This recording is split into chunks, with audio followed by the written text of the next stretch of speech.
The Apostle Paul did not view God as his source of suffering. Matter of fact, suffering comes from three main sources, and none of these sources are from God. The first source that suffering comes from is the very fact that we live in a fallen world. Because of Adam and Eve's sin, it corrupted the human race. It corrupted the world. Wherever there is sin, there's going to be destruction, there's going to be suffering.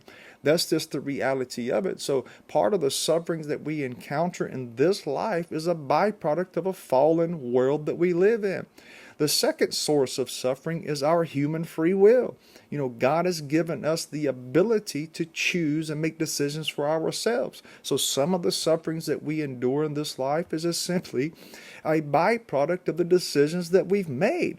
And God honors that. So God honors your free will. Therefore, He will allow you to reap the consequences of your own choices if you choose not to invite Him to work redemptively in those areas and in those pains and in those trials and in those tribulations. Because He's given you a free will, He will allow you to reap the consequences of those choices.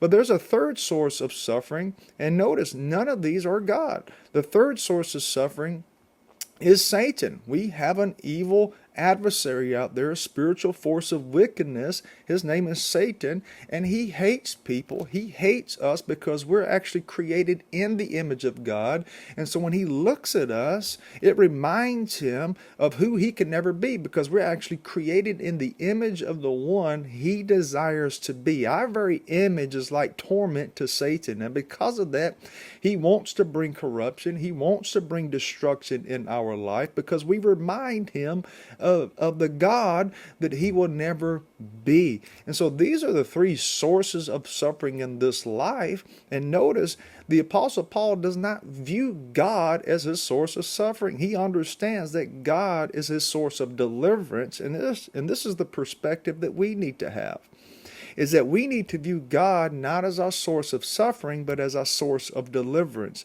understanding that He can work redemptively in spite of our suffering, in spite of our trials, in spite of our tribulations, but is dependent upon having the right heart attitude.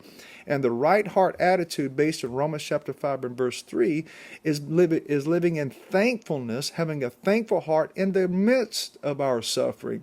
And the way that we can be thankful in the midst of our suffering, in the midst of our trials and tribulations, is by focusing on the eternal glory that is awaiting for us at the return of Christ. Well, this is the perspective that the Apostle Paul had and maintained throughout the entirety of his life. That's why he was able to endure hardships and not lose faith.